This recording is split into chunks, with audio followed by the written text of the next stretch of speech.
And I'm going to be asking each one of our panelists a true or false question.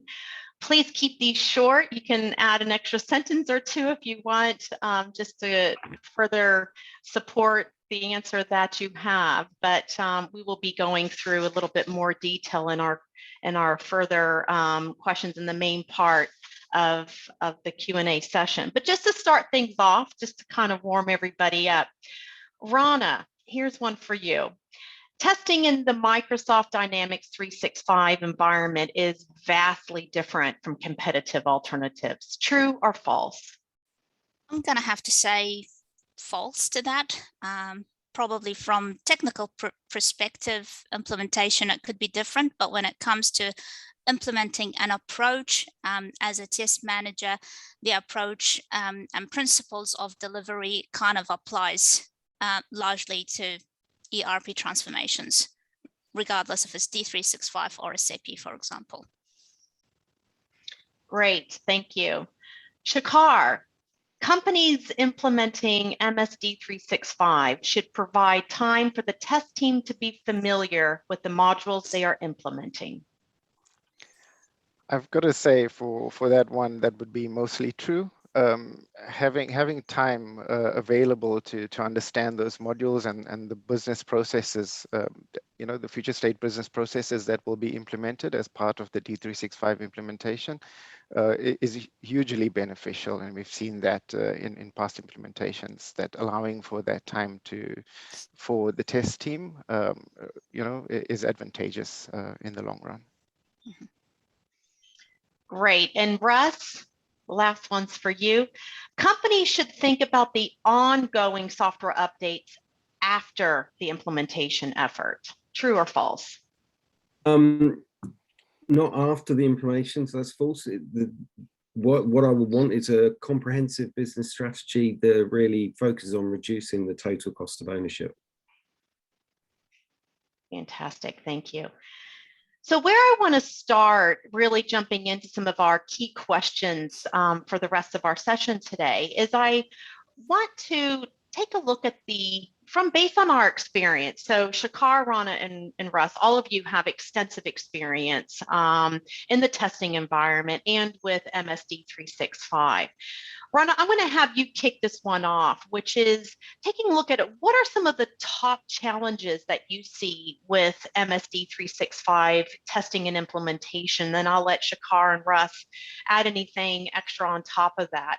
But from your experience and your exposure, what are you seeing to be the top challenges? So from my perspective, the very first thing that I notice as a challenge is the data migration. It's kind of a big ticket item within any ERP implementation. You often have tens of thousands of records and metadata, or hundreds of thousands that span over multiple years, being used by multiple departments and business units within the business. And so making sure how you often notice that with data migration, it could be a key attributor to delaying projects. So understanding that as early as possible and building a plan and adapting that plan once you start is pretty important and pretty key focus. The other challenge that I noticed in terms of these implementations is understanding your configuration versus your customization. So D365 is typically an off-the-shelf product, right? So understanding what this off-the-shelf product that comes with its own configuration and its own way of doing things, does it meet your business requirements? If it doesn't meet your business requirements, well, then what does that mean to you? Do you change the way your business works? Or do you, for example, customize the solution?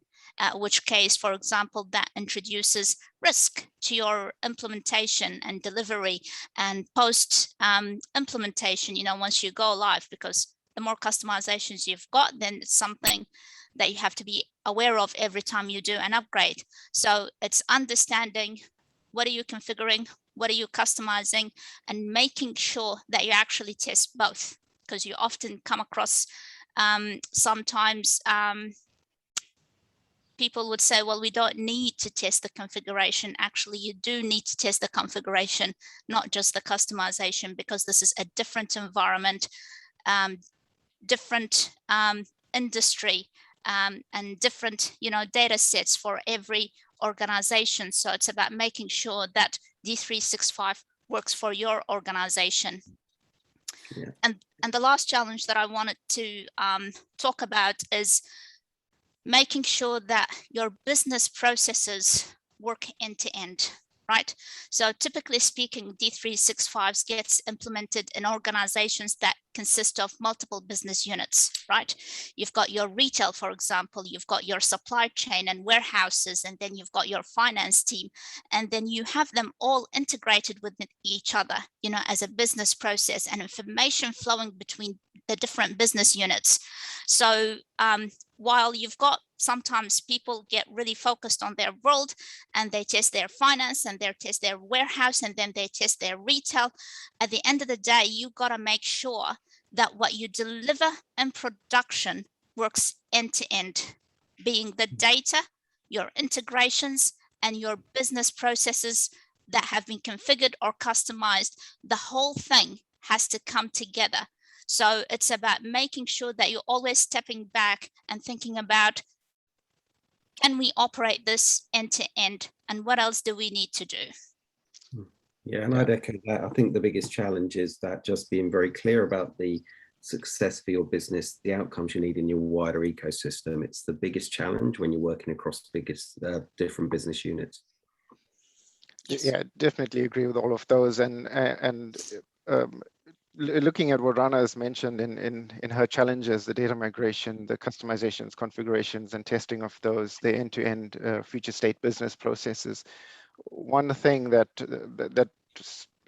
could prove to be a challenge later on is if we were to onboard our business SMEs and get business representation in late. So for us, one of the biggest challenges is getting that business time. So I think in resolving that is ensuring that we have dedicated business resources and SMEs engaged from an early phase or early phases in the project, from the definition and gap analysis stages, in order to get that buy-in and hopefully mitigate some of those challenges that we've had. And we've seen that in the past where not having that business view and angle on things proves to be another challenge later on in the program.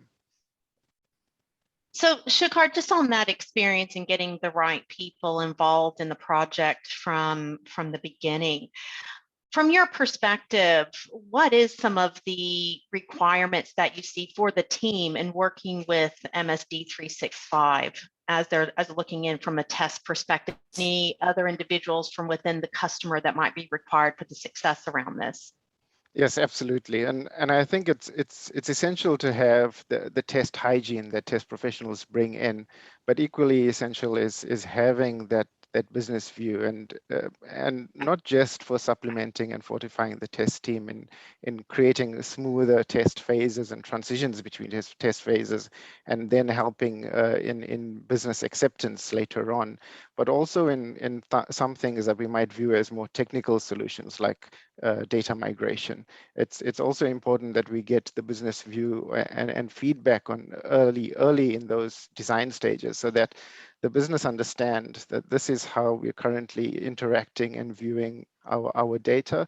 This is how we're moving it across, and this is what it would look like in the future, and this is how it ties into our future state business processes. It's really important that we get that lens across that. So business representation from each area is vitally important, and with that, ensuring that we've got backfill for their BAU work, or that we have commitment from them for this implementation, that we find is one of the things that enable success in implementation.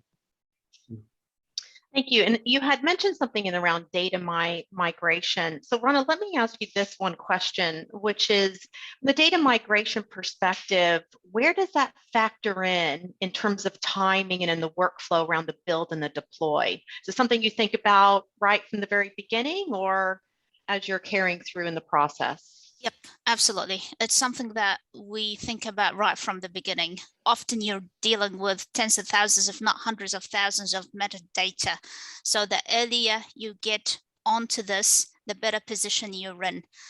Sometimes you'll find yourself, you get in, you do something and you start testing and you go back to zero because whatever you've done doesn't actually work and you need to change your strategy.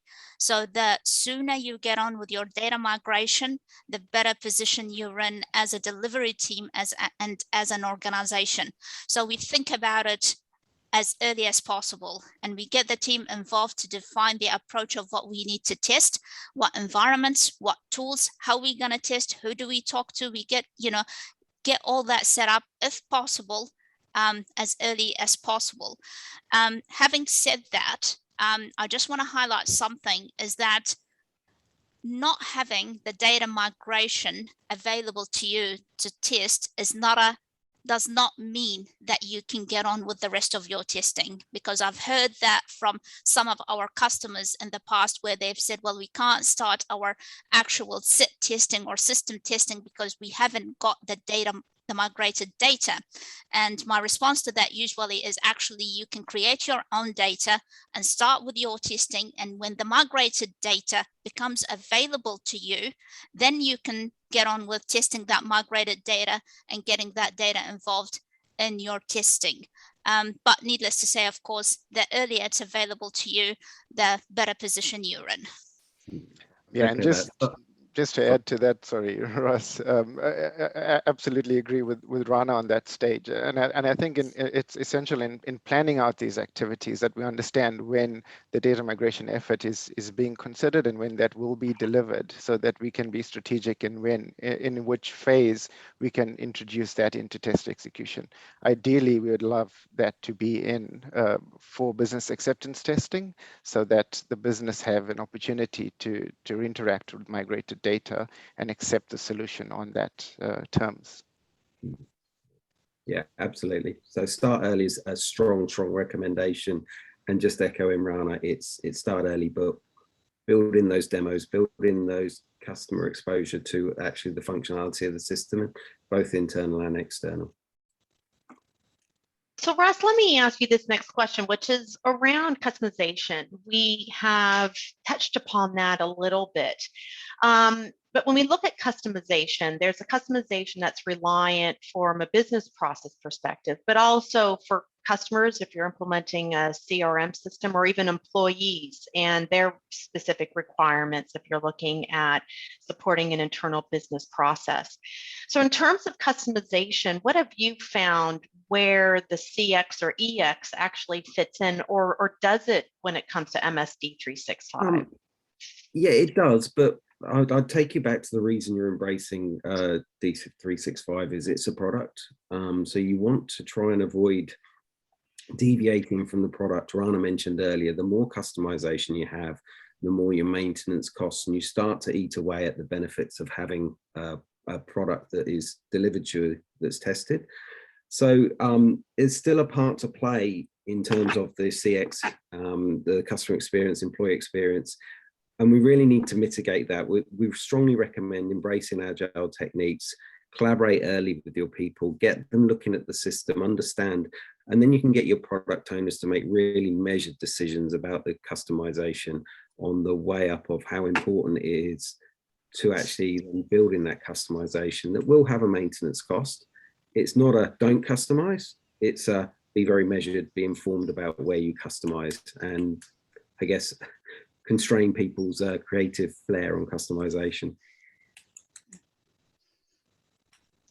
I think that's an important point that Russ brings up there, and this is, I guess, something that needs to be considered in the design and gap analysis phases to ensure that the customizations are kept to a minimum, because those would have follow-on impacts or test impacts, especially for a regression suite that will be required in taking future wave updates and upgrades that Microsoft will release post implementation. So keeping the customizations to what is essentially required from a business process perspective will help in the long run in regression testing as well.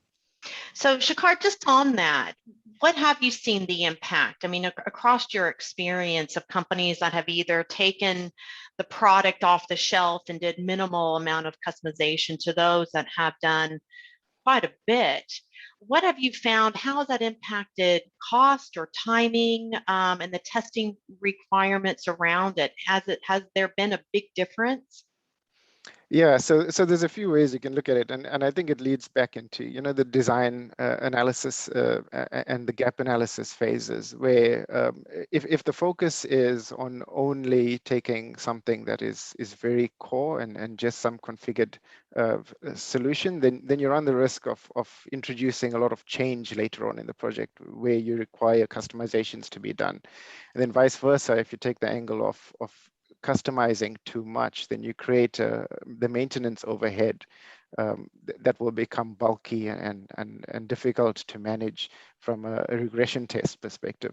So finding that balance initially and getting that agreement, and that leads back to bringing in business resources early to get that insight and get that buy-in and that support from the wider stakeholders in running this through to get a well-balanced solution that we can work with in creating a regression pack that is manageable later on. Rana, we've received a question here I have from one of the attendees, and they said that we had mentioned that creating our own data might be necessary if the migrated data isn't ready. So who do you tend to work with in creating the data? So from my perspective, when you're doing testing, it's not might be necessary, it's absolutely necessary. When you're doing testing, you need to create with newly created data. Sorry, you need to test with newly created data, and you need to test with migrated data, because this is what you do in production. People create new products and assign pricing to them, and other people use the existing migrated products and creating purchase orders on sales orders, for example. So you actually need to test with both. Now, the people that I rely on for creating data is your test team. So that could be your professional testers, or often on ERP transformation projects, your test team consists of your an integrated one, for example, of professional testers and SMEs. So we rely on our testing team being professional testers or your SMEs involved in testing to create the data. I'm not sure, Russ or Shakar, you've had different experiences. Maybe that data can be created if they've got master, specific master data teams that can help with the creation of data. If it was very specialized, then maybe that could be an option. I've seen very effective actually seconding for short periods of time business users in to actually give real working examples of data in the data creation, and it's very useful just to get them involved with fast feedback on the functionality of the product, inputting the data, but side by side working with the testers, you really start to get the test team understanding not just the product, which they already understand, but the business outcomes, and it just gives for a more rounded, better outcome for the company as a whole. Yeah, definitely, and I think it's getting that level of expertise in will allow you to create relevant data. So the test team would be able to create a vendor to test some procurement workflow, but the business team would be able to advise that these are the essential fields that are required, especially if the data migration hasn't kicked off to the level that we would need it to test on migrated data, or the requirements haven't been well defined as yet. Yep. And just one thing, sorry, Michelle, I was just gonna add one thing is you don't have to wait on 80,000 products to become ready to start your testing of the migrated data. You can negotiate with your project manager and your technical team to provide you with a representative set of data. Right. So I've done in the past where I've gone and talked to the project manager and said, can I just get 200 products to start my testing, on the migrated data? So if there is any opportunity to get a representation of that migrated data to get you testing that data early, then, you know, have a think about your options as well. Yeah, and just elaborating on that, and we could go on talking about this for a while, I guess. It's as the migration effort is happening, you would have subsets of data, like Rana is saying, available. So as the entities are migrated, you might get customers migrated. So you could use that data and build on your data set until you have a fully migrated data set that you could use. So we're starting to get some questions from the attendees, which is great. Thank you for your questions. One of them is, and this one's specific to D365 sales, but I'm sure we can even bring it into the other modules. But have you seen the phased release approach? And if you have, what do you see as the benefits or risks, and any key do's or don'ts around that? And this is around, again, phased releases. So I'm going to go a bit more holistic rather than D365 specific, but I was taught very early in my career that if you build a product, you know, get it out into the production environment as soon as possible. So phase releases are very effective for being able to start to realize business benefit and stopping people doing what we say the outcome of waterfall, which is continually trying to change. Get something out and working, get fast feedback loops, be very constrained in terms of the functionality that you deliver, that you're not putting your business at risk. But I would always embrace a phased approach to say, get it out, get it working, get fast feedback and change quickly. Great, thank you. Thank you, Russ. Another question here, and this may not be specific to our team, but if there's anything that you can highlight in your experience or what you've seen with the various testing efforts, please let's highlight them. But it's around security testing and the importance of it.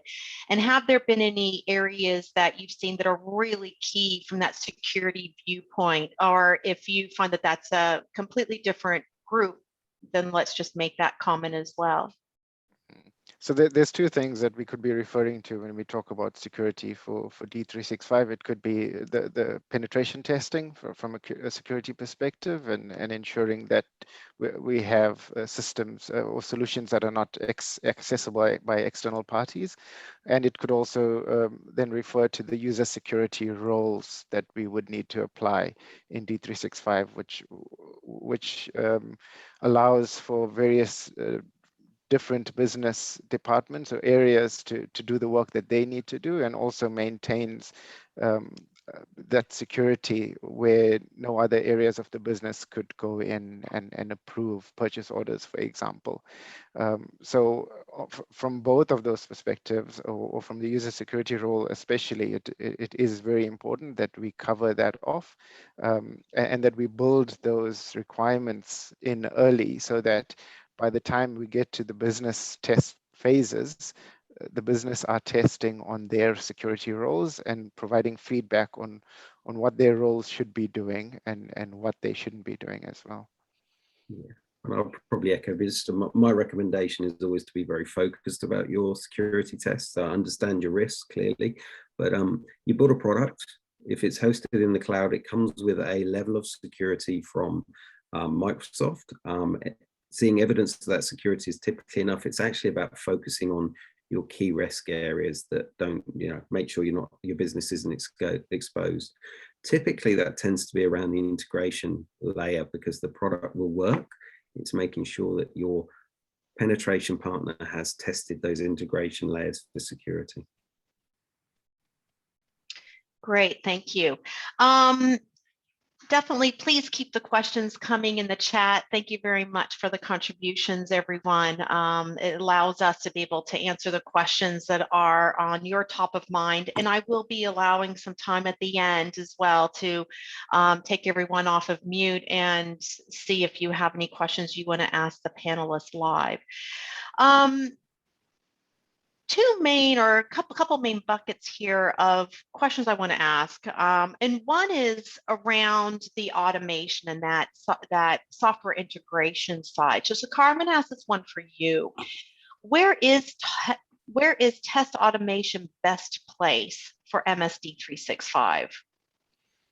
Cool. Yeah, I think we briefly alluded to these in this discussion already, and for us, test automation would be vitally important as a post-implementation maintenance plan. And we know that D365 gets regular updates from Microsoft throughout the years. So in a year, you could take up to 8 wave updates. And these are not, or these could tend not to be light touch. So depending on the complexity of your solutions and how many customizations you have, you would require a regression suite to ensure that your customizations are not impacted by these wave updates. So in that sense, automation is vitally important in creating a regression suite post-implementation so that those wave updates, you can assess the risk of those wave updates as they come in and then have an early view of what needs to be done from the organization's perspective to accept those updates. And remember, those updates will be applied at certain dates, whether or not you accept them. So that is really important in order to get that automated. Else, the manual effort required, adds up, and it will become quite cumbersome later on. I'd probably echo that. I mean, for me, the high value areas in automation strategy that focuses on automation at the border. Using RSAT. RSAT is the tool that from Microsoft 365, which you can really use as part of a wider automation framework, drive or verify outcomes in 365. But your high value areas are making sure that you've automated the integration points. So you're making sure you're automating or testing successful business outcomes in the wider ecosystem, not testing the product, which Microsoft will deliver a working product. That's what they do. And that's what you've bought. And so you don't want to repeat what Microsoft have already tested. You want to focus on it, what the successful outcome is for your business. Great, thank you, Russ. Rana, when we opened up and we were talking about some of the key challenges around the implementation and rollout of MSD 365, you were talking about that end-to-end, the business processes. Just want to get some additional information or insight from you and your experience around not only that particular effort of understanding the business process and when to bring the business in, but also the requirements of the test team to have knowledge around those business processes. Can you give some insight in terms of what you find around the testing requirements and the experience of the team around those business processes? Sure. So often in terms of recommendations when it comes to building teams involved in transformation project of D365, your best recipe is to have an integrated team of professional testers and business SMEs. And the business SMEs actually start acting as testers with the background of, plus they have the background of the business. So it's a huge plus to us. Your professional testers, of course, bring in their understanding of how software works, and your SMEs bring in their understanding of how the business works. So when you amalgamate the two together, in my opinion, you're setting yourself up to success. And that's often what we advise and encourage when we're thinking about how we approach our testing and how we approach building our teams. As a tester, as a professional tester, part of our job is to learn. And when you're learning, you're not only learning the software, but you're learning the software that serves the business and serve the business processes. So it might, in some cases, if you haven't done D365, for example, it might take just a little bit of time to come up to speed. But ultimately, your testers, become can learn how a business operates and how they test the software to make sure that it meets the business requirements and it serves the business process integration end to end. The challenges that I find is making sure how do you connect the dots, right? So you'll have your, for example, finance tester who's focused on general ledgers, and then you'll have your POS testers who's just focused on sales orders, and then you'll have your warehouse tester doing this. But you've got to step back and bring the whole team together to make sure that you've tested the process all end to end. So, and this is not just a testing effort. This is basically a huge collaboration effort to make sure that your testers are working with the SMEs, working with the BAs, working with the functional consultants to understand what that end-to-end journey looks like, and to make sure that it works for the business. So yeah, from my perspective, that the challenge is what does that big picture looks like? And in terms of, for me, the solution is making sure that the team is collaborating, working with each other, and we don't have walls between people in terms of, approaching each other. Yeah, and just to add on to what Rana said there, and totally agree with that. Having knowledgeable test professionals in your D365 implementation helps, but that doesn't mean that we would not then require that business representation or involvement in that test team. Like Rana was saying, amalgamating those two would complement one another with the test hygiene and then the business knowledge that comes with that. And the benefits that we see out of having a team, a diverse amalgamated team like that, is that those resources, that team becomes involved in all of the other project activities like training, becoming champions for the solution, and being people who can assist with rolling out the solution to the wider business as well. So it definitely helps in the implementation of the solution. Thank you, Shekar. I have a question here from one of the attendees. Russ, I'll direct this one to you. And the question is, how do you handle any observed performance issues such as slowness on D365 or any cloud SaaS, given that vendors do not allow performance testing on a multi-tenant environment? So can you repeat that again, Michelle? Sorry, I might be breaking up. I think my internet isn't stable. It's around any performance issues that we've observed, such as slowness around D365 or any cloud environment, and how do we tend to handle the performance testing since vendors tend not to allow a multi-tenant environment?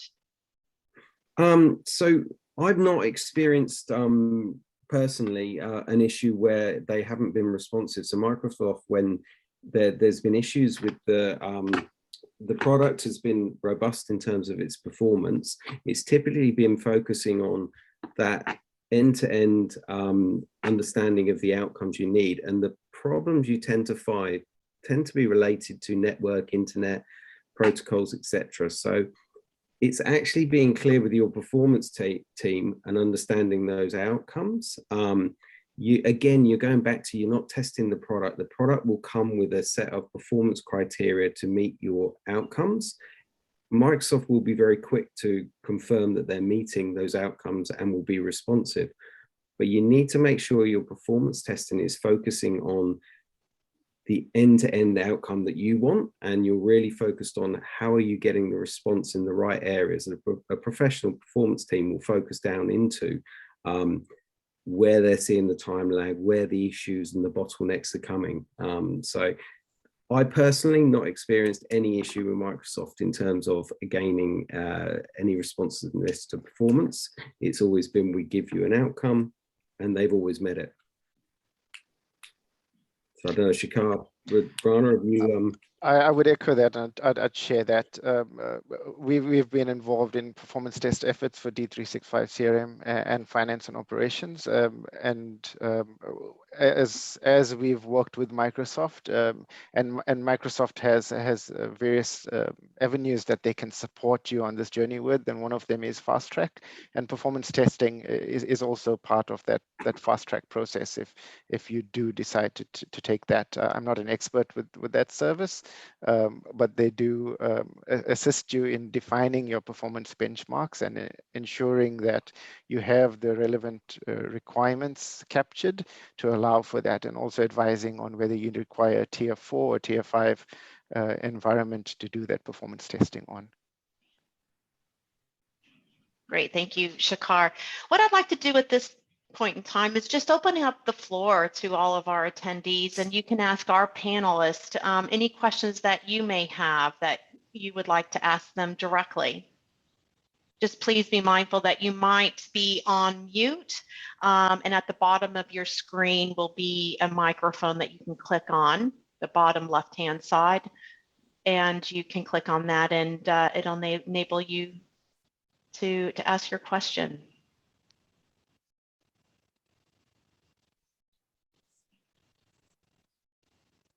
I had a question, well, kind of a question. It'll form as I talk. You've talked quite a bit about Microsoft being super onto it and whatnot. Do you think that from a testing perspective of Dynamics that you need to assume that you should test more than just one browser, one OS, one platform? Or do you think you can kind of get away with that end-to-end testing in one platform and one device type? Typically, so Microsoft will come with a hey, they support a number of different browsers, and typically it depends on the environment you're in. I mean, it's about knowing your customer base and what browsers they might use. If it's exposed externally, there's be some, usually top 4 or 5, and your networks team will usually be able to provide you with stats to say what the main browsers that are consuming your services are. My experience has been to really just focus on the top 2 or 3. I've not deviated much, because at the end of the day, Microsoft are providing that product that works. I think there's over 60 different browsers worldwide, if not more now. You could almost create an industry of testing if you don't focus on what's important to your customers. And again, if it's internal, there's typically a standard browser that the organization will use. Yeah, I agree with that one. That's usually not the primary focus in our functional test execution. The organization for which we're delivering the test effort for would have their preferred browser or browsers, and then going again to having a regression suite that's being built at the same time. You'd be able to run those performance tests across a multitude of browsers that you might select to get that level of confidence in cross-browser functionality. Cool, thank you. Thank you, Abby, for the question. Does anybody else have any questions that you'd like to ask the panelists? Hi, I'm Lavanya. I have a question. Hi, Lavanya. Can you hear me? Yes, we can. You can. Yeah. So D365 is mostly 80% is standard D365. Like most of the businesses, they use the standard system. So my question is how do you see automating the business processes in early phase of the project, rather than you wait until your end of it and then do your automation? Like my question is, do you find it beneficial, time consuming? How do you see this? I'll take that. Good to hear your voice, Lavanya. Yeah.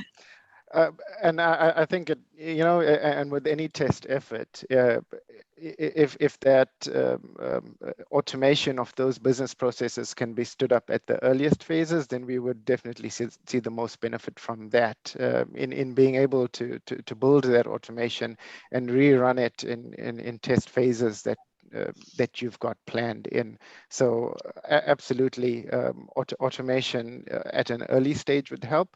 However, also in functional testing, you know, you reach a certain terminal velocity when it comes to how much you can automate versus how much you would need to manually do analysis and execution before you can automate that.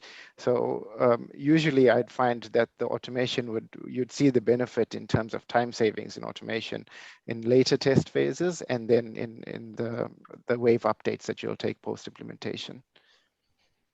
Yeah. Cool. Thank you, Shikhar. Any other questions? We can probably take one more.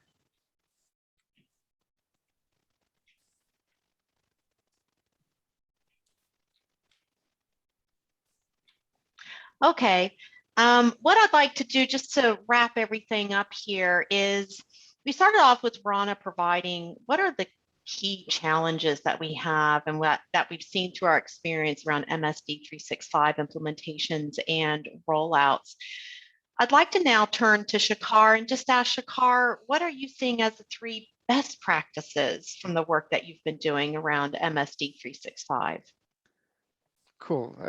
Sure, Michelle, and as it's up on the screen, I think the 3 biggest key takeaways that I would take away, and these would be from the experience that I have, and Rana might have, you know, a different second or third one, and so might Russ and anybody else. But for me, ensuring that we have dedicated business resources with the back for their BAU work, that definitely helps us. You know, getting that engagement from the early project stages with the requirements definition and gap analysis, that will allow for us to ensure that we're getting the right solution built from the early stages. And as well as us talking about, you know, supplementing the test team with those resources and creating good project champions that will help in managing the change associated with such a large implementation usually.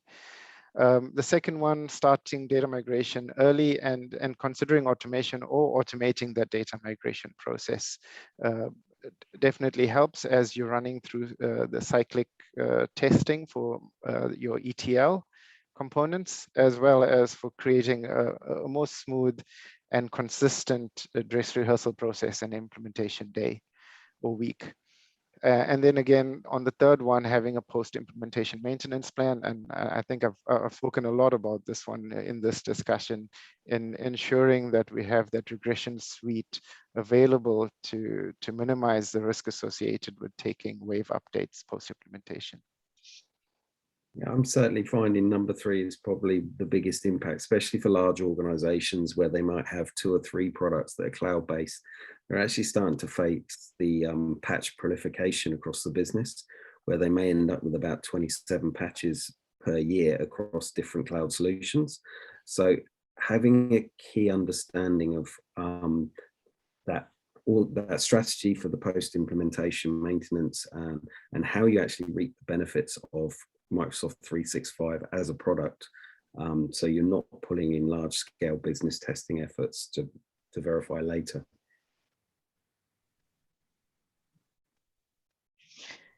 Great, thank you. Thank you, everyone, and thank you to our panelists, Rana, Shikhar, and Russ. Thank you very much for joining me on this call today. And I hope all of our participants and attendees today have received some key insight or, you know, leveraging some of the experience that we've seen here at Assurity around Microsoft Dynamics 365 implementation and rollouts and the testing that's required there for success, really. So I want to thank everyone for attending. I do want to just remind everybody that there will be a survey that we're going to be sending out. And we will also be sending out a recording of this, and we'll also have a wrap up of a document to send out to everyone called Quick Answers, just kind of highlighting a lot of the questions, including those that have come from the attendees, that you can use as a quick reference for anything that you are doing around MSD 365. So with that, I want to thank everyone. Please be safe, be healthy here in New Zealand with here in Auckland, an extended lockdown. which seems to be going on for a long time. But I want to thank everyone for all of your questions that you've asked, and also to thank our panelists. With that, thank you everyone, and hope to see you soon on another Assurity webinar. Take care and have a good rest of your day. Thank you. Thank you. Thanks, everybody. Thanks, Michelle. Thank you.